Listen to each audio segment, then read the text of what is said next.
People are starting to join in. Welcome, everyone. Hello, welcome. Happy 2022. Hello, my name is Lavinia and I'm part of the Docsity team. It is my pleasure to be here with you tonight and to welcome you to this webinar, the first of the year actually with Linnaeus University. They are a university based in Sweden, as you will learn, and here tonight with us are Henrik, he's a communication officer at Linnaeus, Sophia, who is also a communication officer, and Heiling, who is an alumna at Linnaeus. So welcome again for those who just connected. Welcome to this webinar with Linnaeus University. It is my pleasure to welcome you tonight to this webinar. You will get the chance to hear Heiling's success stories at Linnaeus and to hear how studying at Linnaeus has impacted her career and her life in general. So I want to remind you that this is an interactive webinar. So if you have any questions pertaining the academic offer at Linnaeus, student life, scholarships, admissions, or really any question that you have for Heiling especially, you can pop them in the Q&A box, and Sophia and Henrik and Heiling herself will take care of answering them as we go. I want to also remind you that you can request a certificate of participation by Docsity, and I will pop a message in the chat later for that. So without further ado, I want to leave the floor to Sophia. Hi guys, so nice to meet you and warm welcome to this webinar that is together with Linnaeus University. So I'm just gonna start sharing my presentation. I hope that you all can see it now, guys, and that you see the right screen. I can confirm. Thank you. So this webinar will be about studying at Linnaeus University, and we also have Heiling, one of our alumni here tonight. So Linnaeus University is a modern international university in the Småland region of Sweden. And as we already mentioned, but I will mention it again. So I'm here, my name is Sophia Bugge, and I'm a communication officer at Linnaeus University. With me, I also have my colleague Henrik. Hi everybody, yeah, I'm a colleague of Sophia, working in the same international student recruitment office. Yeah, and I will try to keep quiet for most of the time today, but maybe be talking a little bit at the end when we're talking with Heiling, the successful student that we have with us today. And then, of course, we also have Heiling. So Heiling, do you want to say some words about you? Hi, nice to meet you. I'm Ling and graduated from university last year. So nice to meet you and share my story, try to help. Thank you. So Heiling studied software development, the bachelor program, and she's now a software developer at IST. So what are we going to talk about today? Well, of course, we'll talk about Linnaeus University, and then we will talk about from studies to work life in Sweden together with Heiling. And then we will have a Q&A in the end if you have questions. But of course, also feel free to write your questions in the chat and Q&A during the webinar. So I just wanted to start with some brief words about Sweden to begin with. I don't know how many of you guys that are familiar with Sweden, but we are quite a small country. We have a population of 10 million people and the capital is Stockholm. We're one of the world's most secularized countries, so we are open to many different religions. So in Sweden, you are free to be who you are and have the belief you have or not.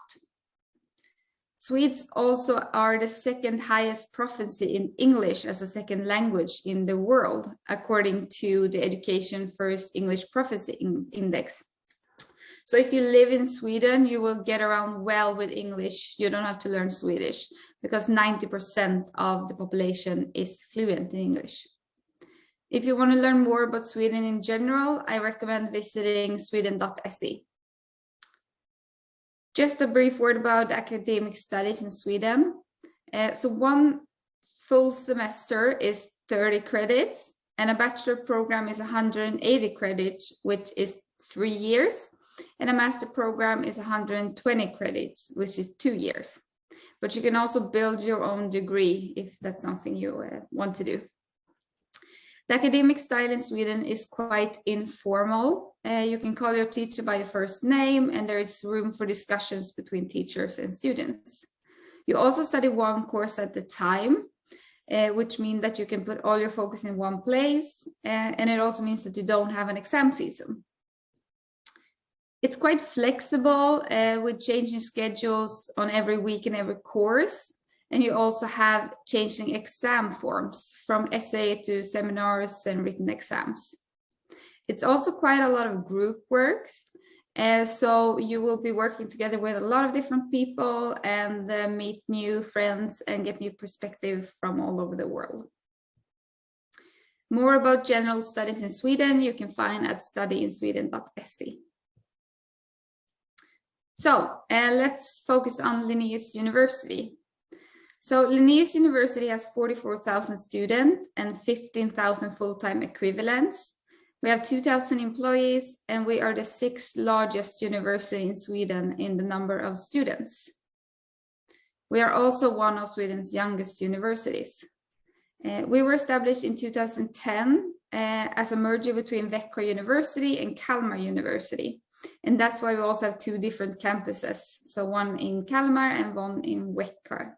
The one you see in the background here is our newly built library in Kalmar that is just down by the Baltic Sea. So Linnaeus University offers you high quality education. We have over 50 programs taught in English and over 500 courses. In Time Higher Education Impact Ranking, we are ranked top 100 out of 1,115 universities when it comes to quality education. And in Shanghai ranking, we are listed among top 800 to 900 out of 18,000 universities in the world. So as a student at Linnaeus University, you will receive an education of high quality. We have quite a broad range of programs, and we are actually one of the universities in Sweden that has the most bachelor programs taught in English. So we have on bachelor level, we have business and economics, design, computer science, IT, and mathematics. And on master level, we have business and economics, behavioral science, computer science and IT, cultural studies and social science, design and language, mathematics, natural science, and technology and engineering. So quite a broad mix in that way. Linnaeus University are entrepreneurs. We are located in the heart of Swedish entrepreneurship, and it's an environment where innovation, creativity, and new ways of thinking are born.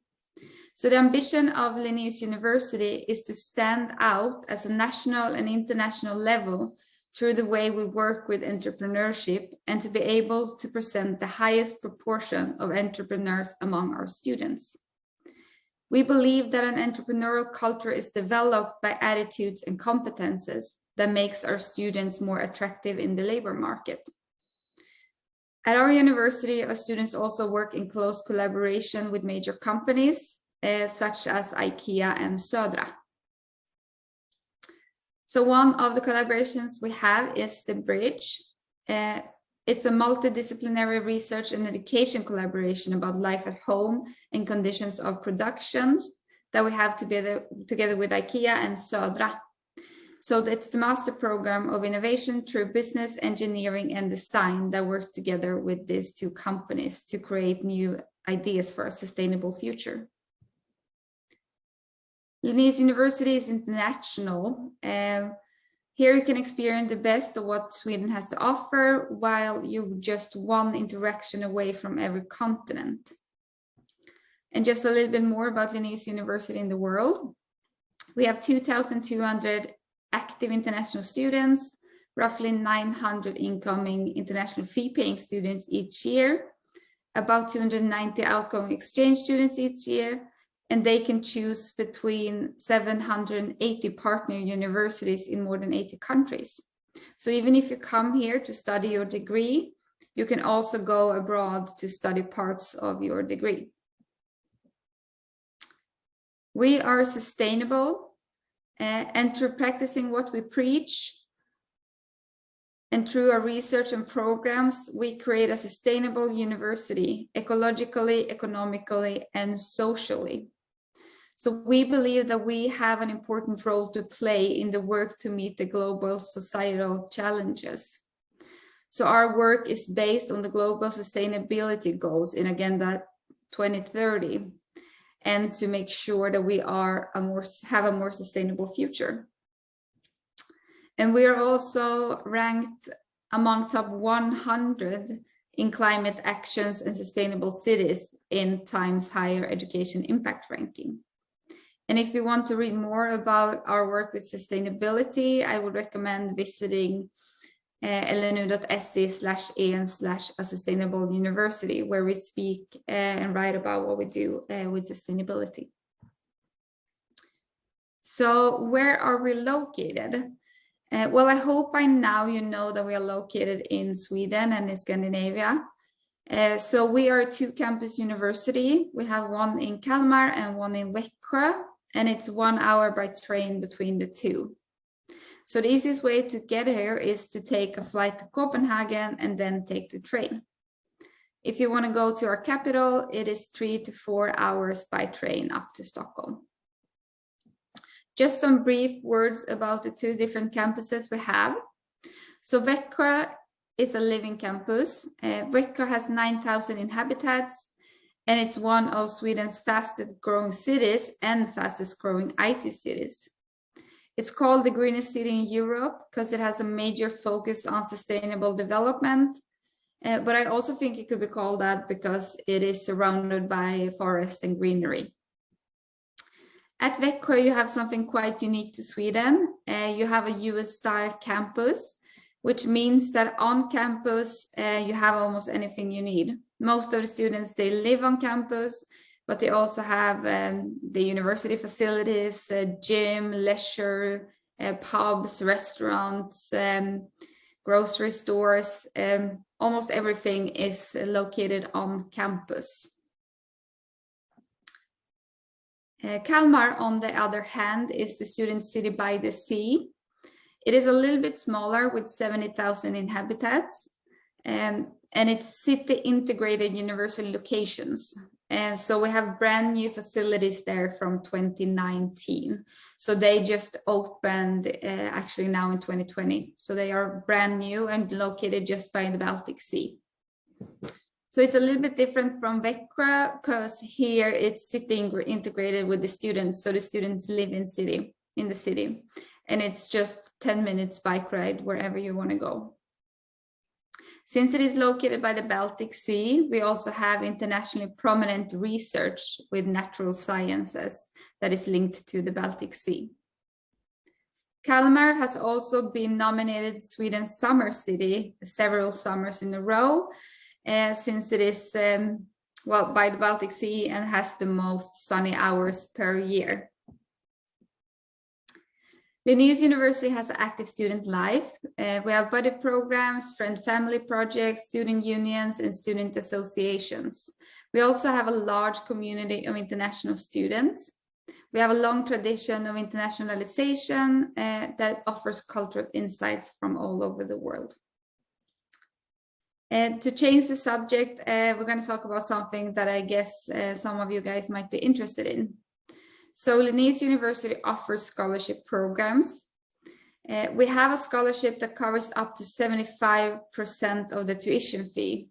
This scholarship is mainly for master students. And to be able to apply for this, you have to put Linnaeus University as your first #1 choice if you apply to universities in Sweden. There is also the Swedish Institute Scholarship Program that covers all of the tuition fee and the living cost. And we had approximately 100 scholarship holders this summer and autumn of 2020.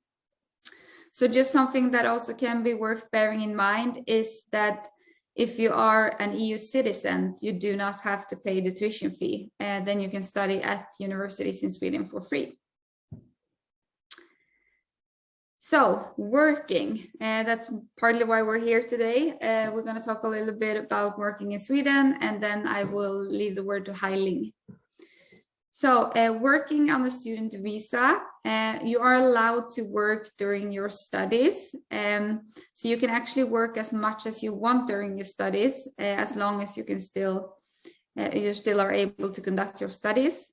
So we also recommend to not work too much. And it's not always that easy to find a part-time job either, but of course it's not impossible. If you want to stay in Sweden looking for a job after your studies, you can stay up to 1 year to look for unemployment after you finish your studies. Some programs also offers internship positions that you can use during your studies. So that's all I'm going to say for now, and I will leave the word to you, Hai-Ling. Hai-Ling, do you want to tell us a little bit about what you do today? Yeah, now I'm a software developer at IST, and my first job was a summer internship for developing a website for a company in Kalmar that I applied as a part of my courses at the second year when studying in university. And I also, after that, got a topic for my graduation paper from Ericsson. So I worked as a tester for 1.5 years in Stockholm. But I realized I prefer the peaceful small town like Vancouver, so I moved back to work here now. So now you're working at a Växjö-based company, right? Yeah. So how did you find Linnaeus University and how did you end up here? Actually, at the very beginning, I just came to Sweden for the summer school for just 1 month. But I realized that it is such an attractive country that I want to spend time more here. So I asked help from Henrik to help me to apply for the bachelor study in the university for computer science. I was studying literature translation in China before, but I really saw a better job possibility in computer science. So I decided to change my subject and study in university. So after 5 years, I graduated and here I am now. How was it to change your subject, like going from teaching into computer science? That's very different. Yeah, that is very different. When I studied computer science, I realized that because the technology is very important in Sweden, and I prefer to be a developer instead of a translator in the future. And I also realized it is very strong connection between the academic study and work, actually. Because when I study literature, I don't know like why I study that and what can I use it for in the future. But when I study computer science, now in everyday life, I can say what did I learn from university, and I really use it in my work. Yeah. Yeah, you talked there about you came here for the summer school and you liked it so much and decided to stay. What was it that made you decide to stay in Linnaeus University? Yeah, because as Sophia's presentation showed, like the environment is super nice here. We have beautiful nature, and maybe you know that China has very big population. So when I come to Sweden, it's much different, and I feel the peaceful nature and the people. I think it's very nice to stay here.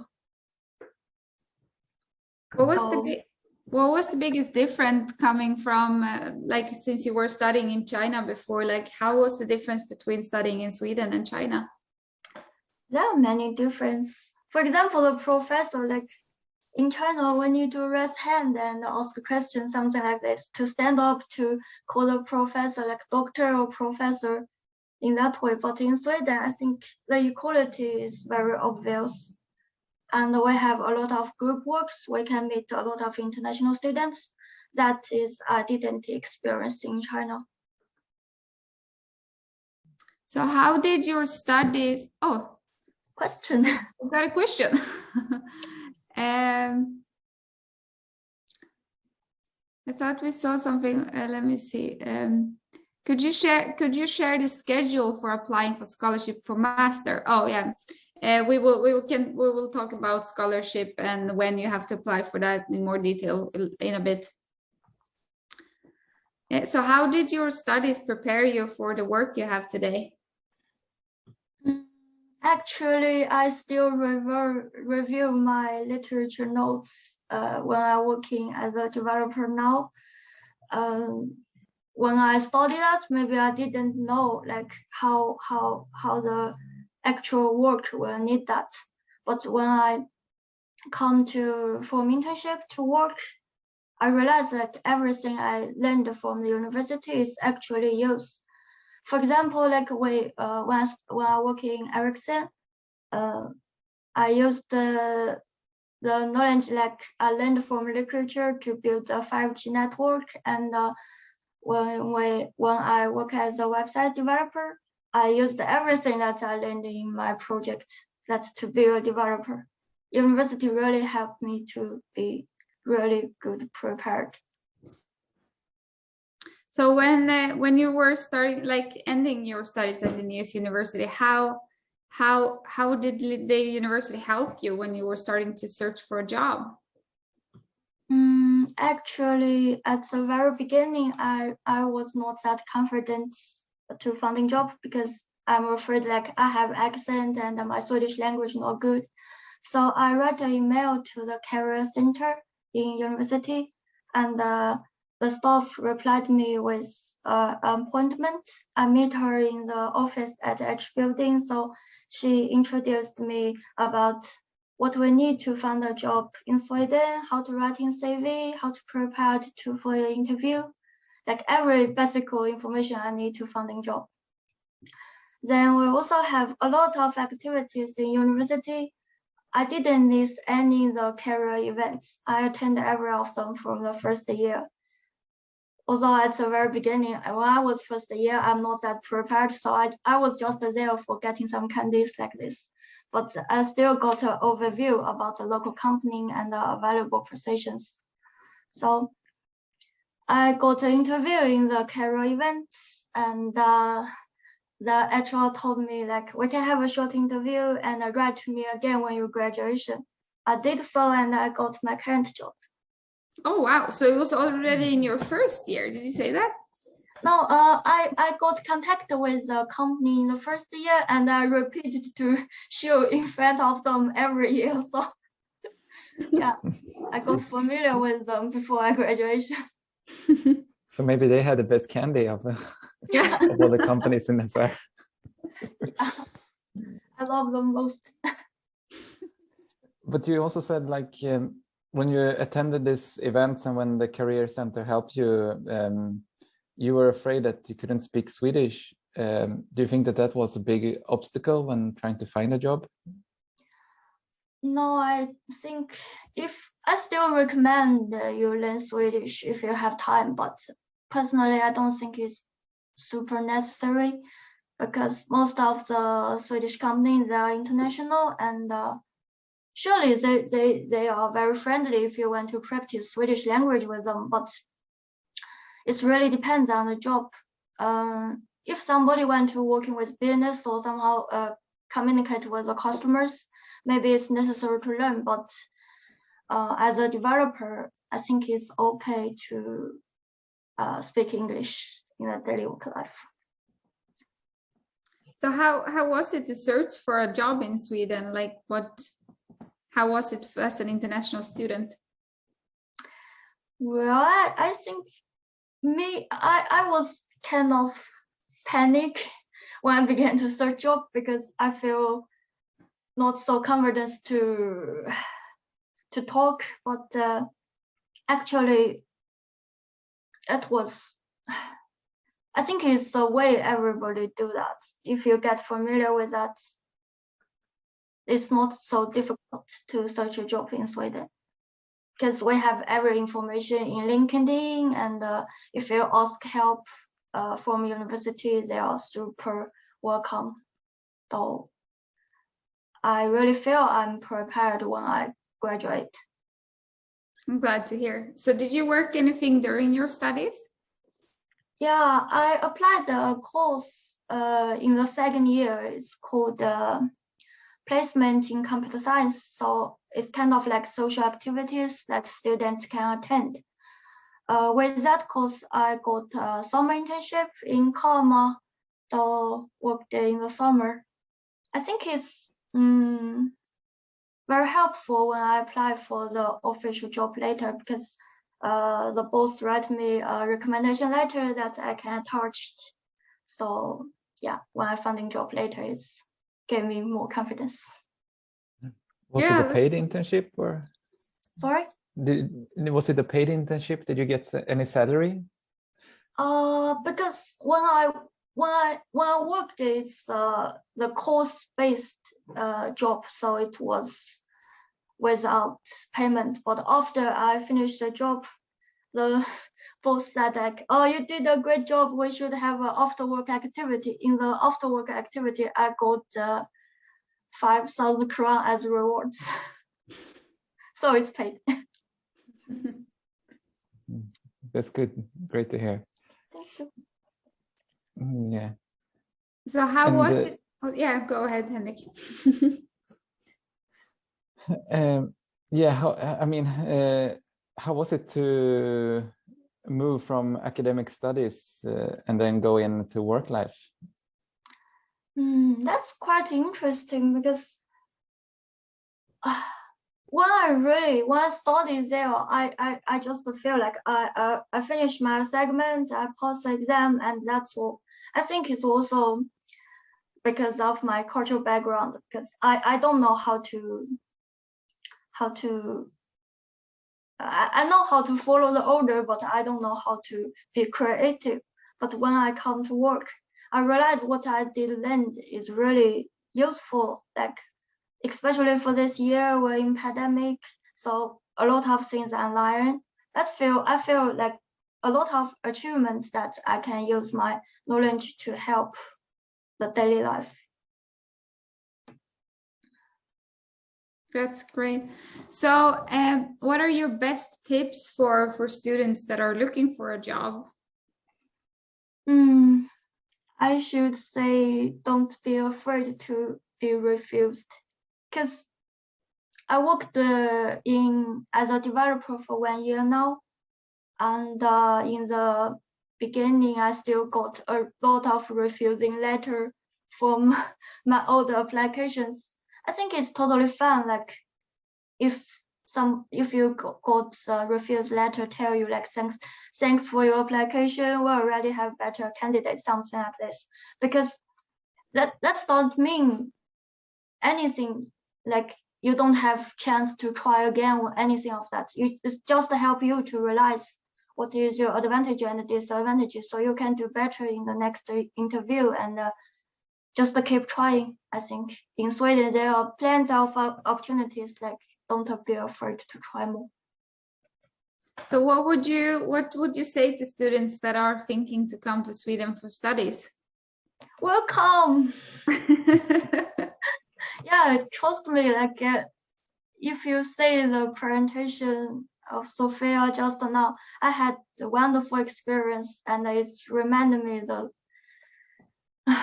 good student life in the past 5 years. I really miss that, and trust me, if you come to Sweden and study in university, I really hope to see you someday later, and you will not regret. I can just agree with you. I also miss student life. I would definitely do it again if I could. Yeah. So yeah, thank you so much, Hai-Ling. And if you have questions for Hai-Ling, you can also just ask them in the chat, of course. I'm going to show you guys some more slides. I see that we, for example, got some questions regarding PhD. So I'll just talk a little bit about that as well. So can you see my PowerPoint now again? Yes, we can. Good. So yeah, I just also wanted to show you this. We did an alumni survey in 2020. where we found out that 78% of our students have jobs that require higher education only 3 months after completing their studies at Linnaeus University. So this is a high number, and we were actually so happy and so thrilled when we got the survey back and saw these high results. So yeah, a lot of our students get jobs after they are finishing their studies here. And I saw that we got some questions about PhD studies, so I just thought I'll mention that in the brief words. So in Sweden, PhD is a job. So that means that you don't pay tuition fee and you can't get a scholarship, but you will receive a monthly salary. And because of that, PhD positions aren't applied for as other university studies. So instead, you will find the PhD positions on our university job board. So when there is a vacancy in a PhD position, you will find it under vacancies at our webpage. And I thought I would show a short film about how it is to be an international student at Linnaeus University. So now I hope that I shared my screen, my sound as well. I did have a culture clash that in Sweden they drink so too much fika. I had this idea that Sweden is such a beautiful country and it's so nice and the weather is beautiful. Coming here, I was, as long as you have an open mind, you're looking to make friends, it's great. And I just was like, let's try that.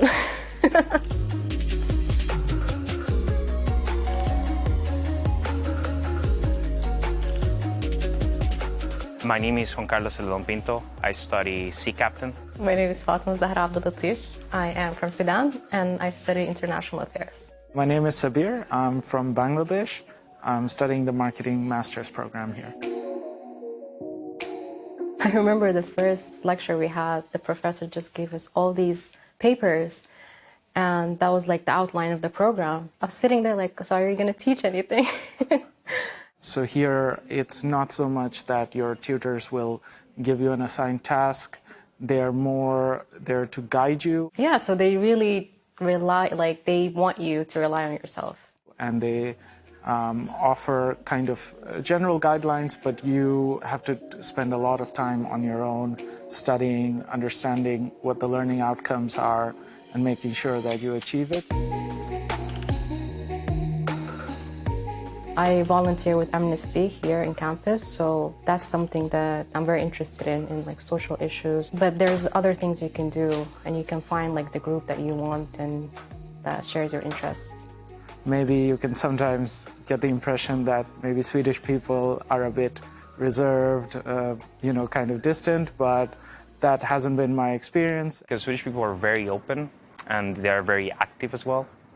And they're very, very polite. So for me, it was, I think for everyone as an international student, I would say it's very easy to get friends and to make friendships with Swedish students. The lifestyle in Sweden, I think, it's very easy to get used to. It kind of draws you in. Every single minute, they just want to eat a fika with some cinnamon rolls or some Swedish pastry, which is very nice. And I was kind of surprised because in my home country, we're not really used to drink coffee so much. It's very laid back in a certain way, but at the same time, it allows you to achieve a lot of your goals.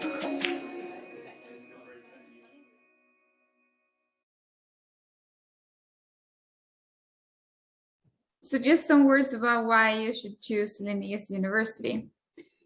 Firstly, we have highly praised university environments. We were ranked as number 1 and 2 in terms of campus buildings, campus environment, and nice places to be in the International Student Barometer in 2014. That is a while ago, but since then we also built brand new facilities in Kalmar. We also have an informal teaching style. We have a study environment that stimulates curiosity, creativity, and critical thinking. And you always have teaching and research staff in close proximity to you as a student. We also offer high quality of life. Växjö is declared the greenest city in Europe, and Kalmar is a charming medieval tourist city located by the Baltic Sea. And it's actually the new library that you can see in the background on this picture. So whichever city you choose to study in, you will have nature just around the corner, and you won't really have to spend any time commuting. In both cities, you only have like a 10-minute bike ride to campus independently of where you live almost. Creativity, innovation, sustainability, equality, and diversity are strong Swedish values, but also strong values at Linnaeus University. Before I wrap up and go to the question, I wanted to show you a short introduction to our new YouTube video. And if you want to see all of it, check out our Good video. morning. Today I'm going to go to campus. So today I thought we'd meet up with my friends. I have a 3-hour class today. Coffee will be needed.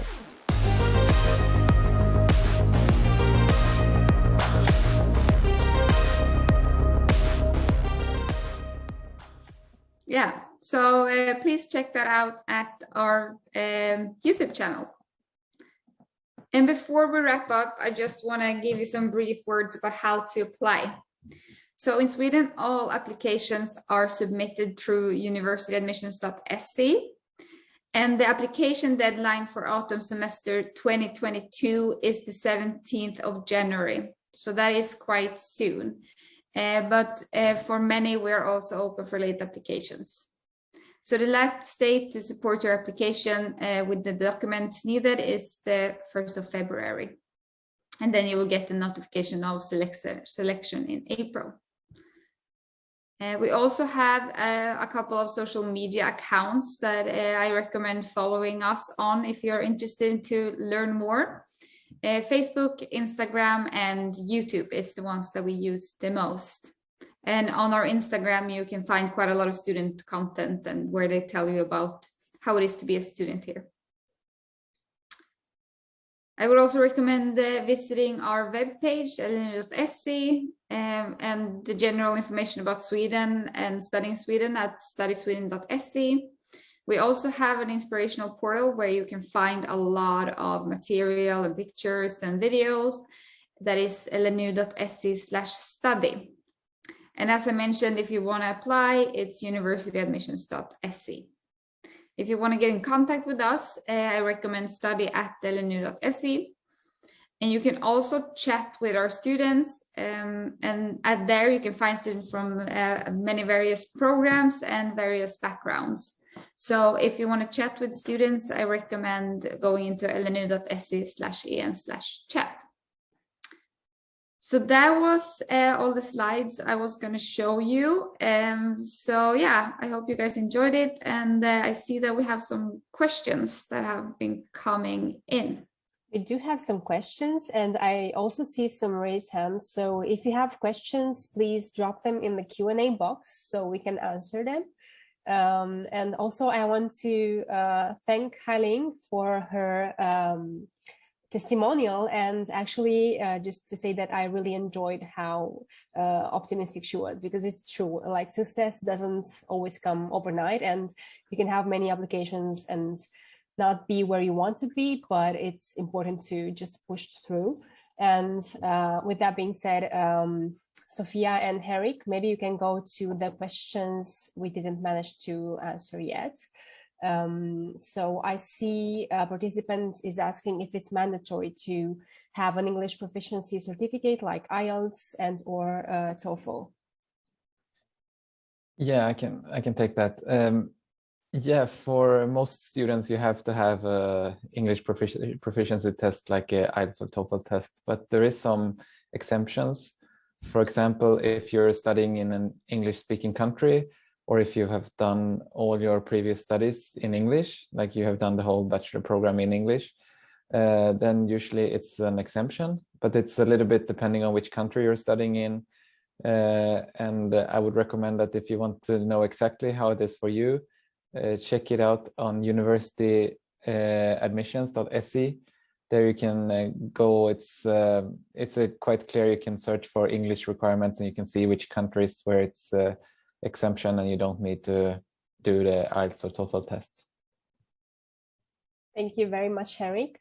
So we did cover the English requirements, but a participant is also asking if you can maybe list the programs for PhD, or if you can perhaps drop a link and participants can go and browse the PhD offerings. Yeah, I can. I have the link here for, Okay. I'll send the link that tells you more about PhD studies. As I mentioned before, PhD is a little bit different in Sweden. We don't really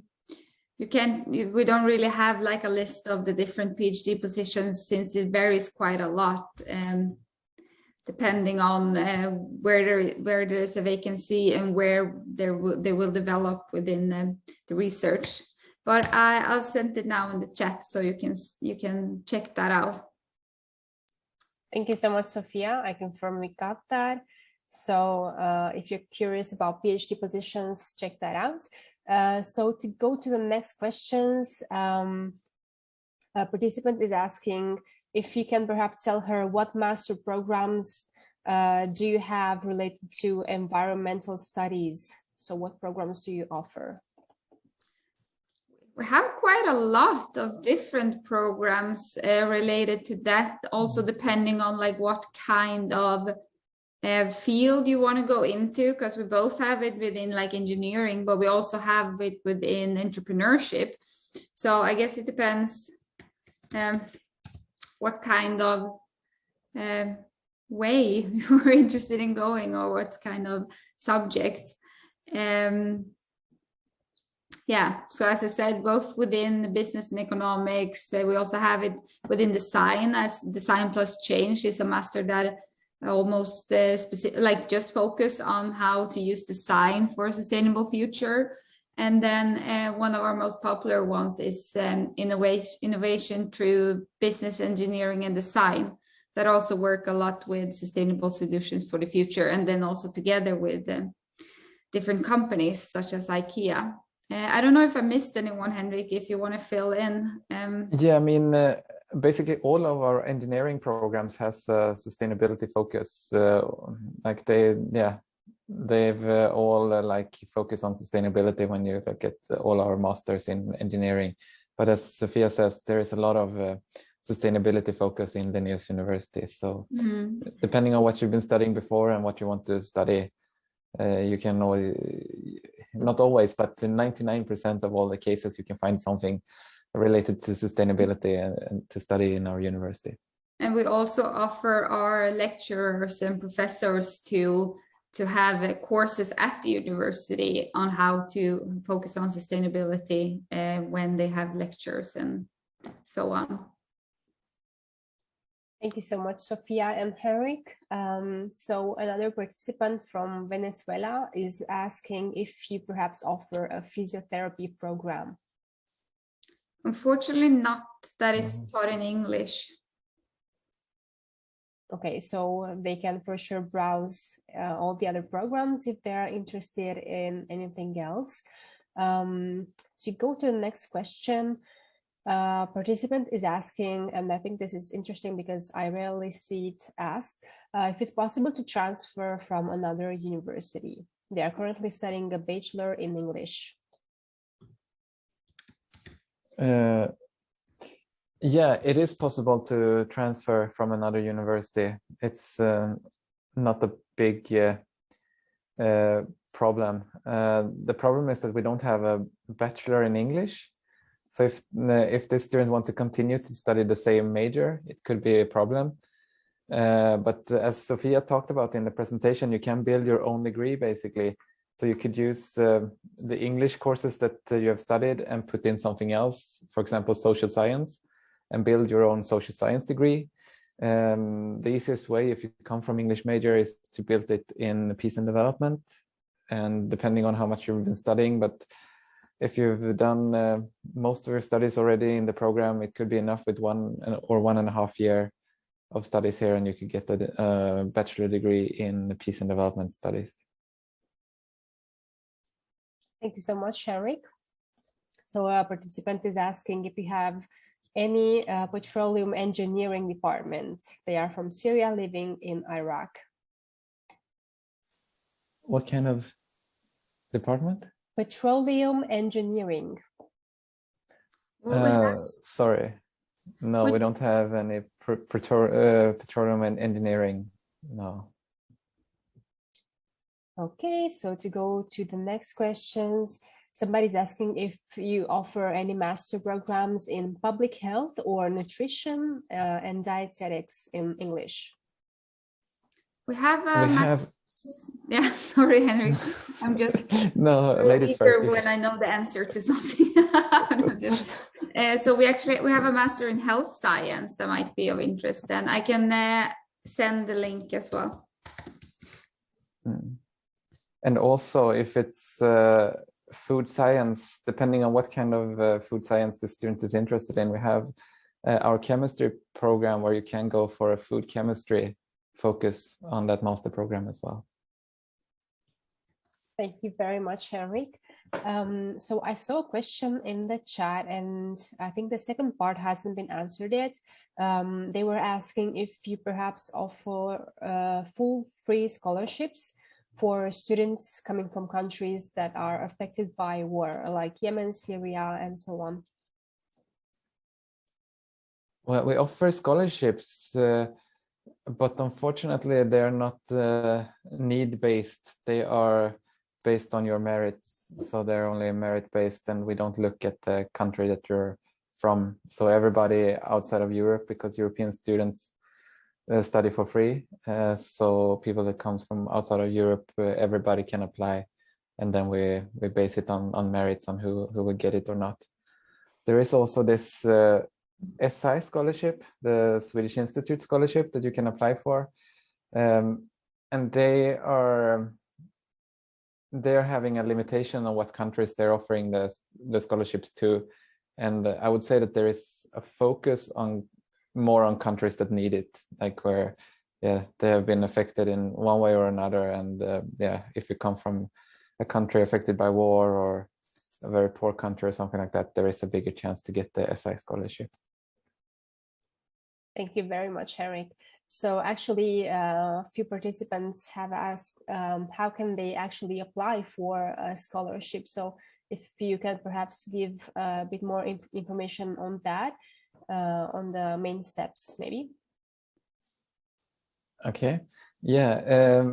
Well, you apply, basically you have to choose Linnaeus University, and you have to rank us as your #1 choice, because when you apply in Sweden, you apply for one application platform to all the Swedish universities, and you can apply to many universities at the same time, but you have to rank us in the number that you want to, that you are interested in going to, and you have to rank us as #1. And after you made the application and paid the application fee, you will get an email, and this will be in February, with the link where you do the scholarship application through this link, and you just follow the steps. It's a quite straightforward and easy process to hand in the documents, and you have to send in a CV, prepare a motivation letter, and then basically all of the other documents we already have from your application. So that's basically the steps to apply. So is it the same steps for the 75% off tuition fee? Yeah, that is for the 75% tuition fee redemption. And if you want the SI scholarship, they have their specific scholarship application, but it's quite similar, and also usually wants the same documents. So it's not a big difference, but you have to make 2 separate applications. Thank you, Henrik. And thank you also for your patience. A participant is asking, how can they rank you first? Do they do that during the application? Yeah, they do that on the website. So you apply online, and you have like a list. It's when you apply, you will get a list of the programs you have applied to, and it looks quite similar to like a queue in Spotify. So you can quite easily just drag up and down the programs in the order you want them, and you can see 1, 2, 3, 4 quite easy and quite straightforward. So I think that it's, when you're at that step in the application, you see it very easily. So just log into university admissions, choose the programs you want to apply for, and then you will see it for yourself, and it's straightforward and easy. That's a great comparison, the Spotify queue. I love it. So another participant is asking if you are offering perhaps any programs in maritime law. We have some programs in maritime studies, but not in maritime law. Yes, so sorry, that's not available. We have like natural sciences related to maritime studies, but nothing related to law. Thank you very much, Harry. So to switch it up a bit, somebody is asking if they're from Pakistan, can they use proficiency, an English proficiency letter as a proof of proficiency? So instead of providing basically, I think, a score, an IELTS score or a TOEFL score. Yeah, for Pakistan, it's if you've done your bachelor studies in English, you have an exemption. So then you don't need to provide IELTS or TOEFL score. I guess that's what the student means with this proficiency letter. So basically, if your earlier studies was in English, that's enough. Okay, that sounds great. So if you meant something else, please clarify that. We still have time, so we can clear your doubts.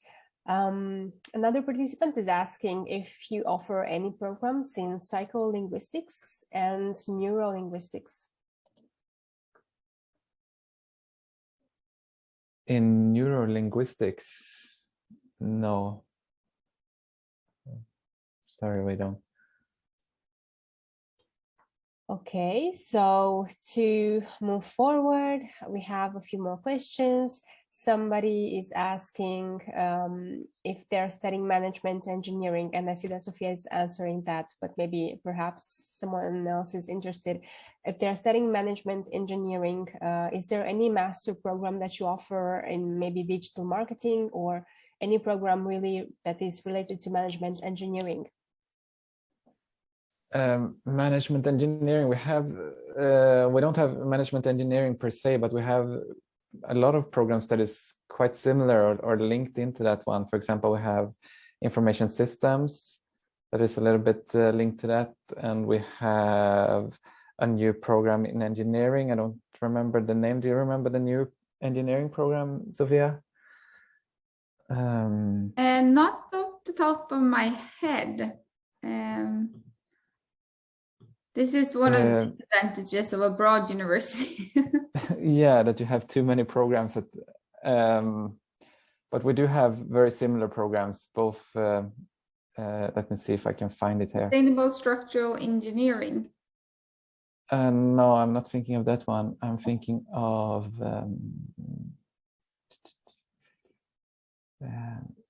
engineering and management for sustainable development. I'll send the link for that one in chat because I think that's quite a suitable one for that one. Yeah, and the student also asked for digital marketing, Yes. And we have a marketing program that could be suitable if digital marketing was the main focus. So there is quite a few different programs that the student can choose from. That sounds great, I think. We have a very interesting question, and maybe Helen can answer it herself. They are asking is it hard to manage affordable housing, and if you get any support from Linnaeus University? We do have, we can apply for the accommodation from university if you're free student, as far as I remember, and but there are some requirements about that. But if you want to apply by yourself, actually we have a page on the university about which house company we have the university have cooperation with, and You also can write an email to the house company to apply and apply for account and the house company to get points. I think that's all I know. Sophia, Herring, do you wish to add anything to that? Yeah, I mean, Yeah. yeah, you go, Henrik. Okay, yeah, I think another part of the question was the price of the housing. Maybe Hailing could go into that as well. I think it depends on the size and your requirements about the accommodation. For me, it's affordable, but I mean, compared with normal accommodation, the student apartment is way more cheap. It's around 3,000 crowns something, to as much higher as you want. Yeah, I think the price for accommodation, it can vary quite a lot from like the cheapest rooms that you can get for like 2,700 Swedish crowns up to, as of course, as much as you want. But there is decently affordable student accommodation. But unfortunately, we don't provide accommodation at the university, so you have to apply for it for yourself. In Kalmar, you can get help for the first half year, but it's, if you plan and get in the housing queue in time, it's usually not an issue to get an accommodation. Thank you all for. Please do, Sophia. I actually had a question that I saw that I thought would be interesting. It's a prospect student called Alexander that is interested in a master in web technology. My question is about admission. I did my bachelor in electrical and computer engineering. Can you please tell me how many days/week it takes to hear back from you regarding admission? Thank you. Yeah, that's a good question, and hear back from us. I guess that you made an application and then you want to get the result. So basically, no matter when you did the application, from when we opened this autumn until next week, basically when we close it at January 17, you will not hear anything. The only thing you might hear is that your status is changing from like applied to qualified or not qualified, if the admissions office has looked at your documents and think that you have the qualifications that is needed or not. And then after January 17th, there will still be a little bit of a gap until February 1st, where you still can upload documents, and during that period you usually get an email if there is some documents missing. Then you upload your documents, and then after February 1st, all the students that has applied in time will compete with each other to get the seats in the classroom in the different programs. So then you will not hear anything until April, when we send out the offer letters or the denial if you're unluckily didn't get a seat in the program that you applied for.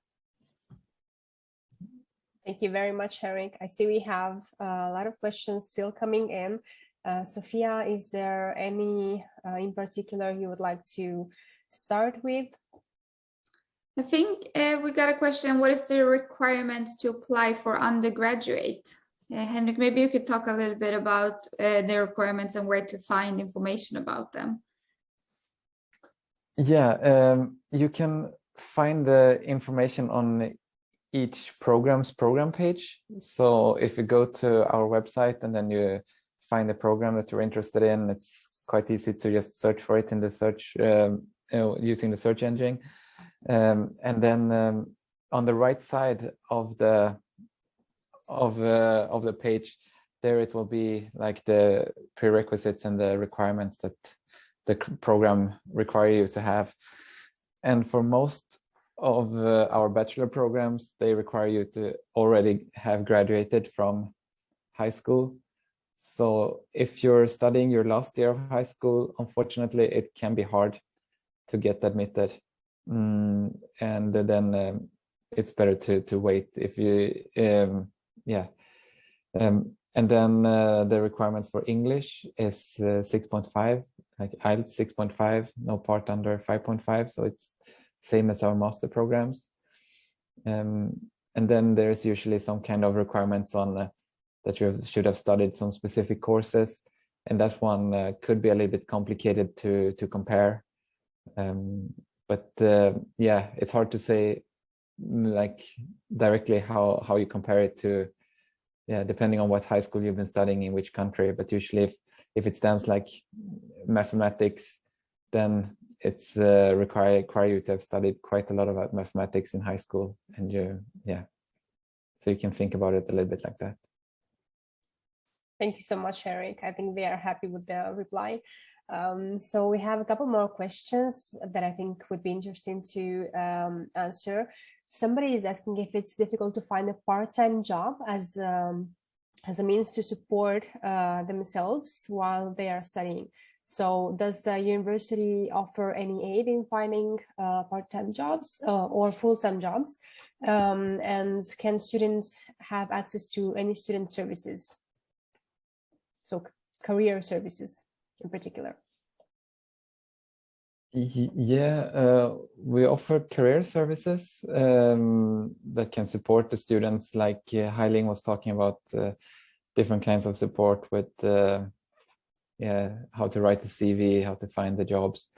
And then if it's easy or not, maybe I will send that question over to Hai-Ling that has been going through this pain and try to find a part-time job. Yeah, actually, we could get a lot of help from university to find part-time job when you study.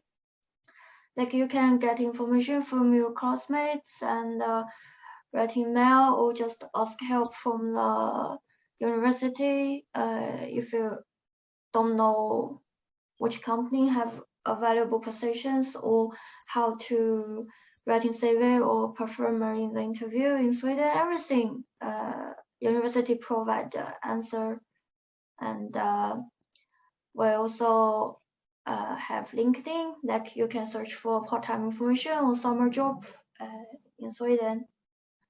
I think it's not super difficult to find a part-time job in study as much as you have enough time to study, because we need a balance between working part-time job and study at the same time. I agree myself with that as a recent graduate. So we still have one more question that I would like to cover. So a student is asking if you can perhaps give more information for non-European students. So can they apply for free, or are they expected to pay tuition? And if yes, how much does that amount to? Yeah, they non-European students, they have to pay for the tuition fee. And the tuition fee varies a little bit depending on the programs. The cheapest ones are in social science and business. And the price there is around 110 to 125,000 Swedish krona per year. And then a little bit more expensive is IT, computer science, mathematics, and engineering. They are around 130,000 Swedish krona per academic year. And then you have quite much more expensive programs in design that is having a much higher price tag. Thank you so much, Eric. I think we covered a lot of questions, and I hope participants are happy with all the help that you've handed out. And I do wish to thank you for being here with us tonight and for answering all the questions and for bringing Hai-Ling along. It was really fun to hear her experience at Linnaeus and to see that persevering really does, reward in the end.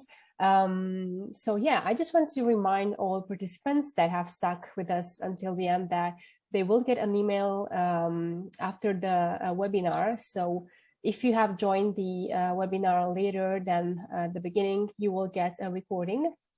And so no worries if you missed any information. You can find it all within the recording of the event. So I want to thank all of you once again for joining us tonight with Linnaeus University, and I hope to see you again very soon for the next webinars. And yes, thank you so much, Sophia, Henrik, and Hai-Ling. If you wish to say anything, I'll leave the floor to you. Yeah, I don't think we have so much more to add. Thank you guys so much for staying here with us and listening to our webinar. And if you want to meet us again, we also have a lot of our own webinars. So yeah, you can always just go into our webpage, lnu.se, and you'll find a lot of more information about us. So thank you so much for being here with us today. Thank you so much, everyone, and I wish you a nice day or evening according to where you are connecting from, and see you again soon. Thank you so much and stay safe. Thank you. Bye-bye. Thank you. Bye. Bye-bye.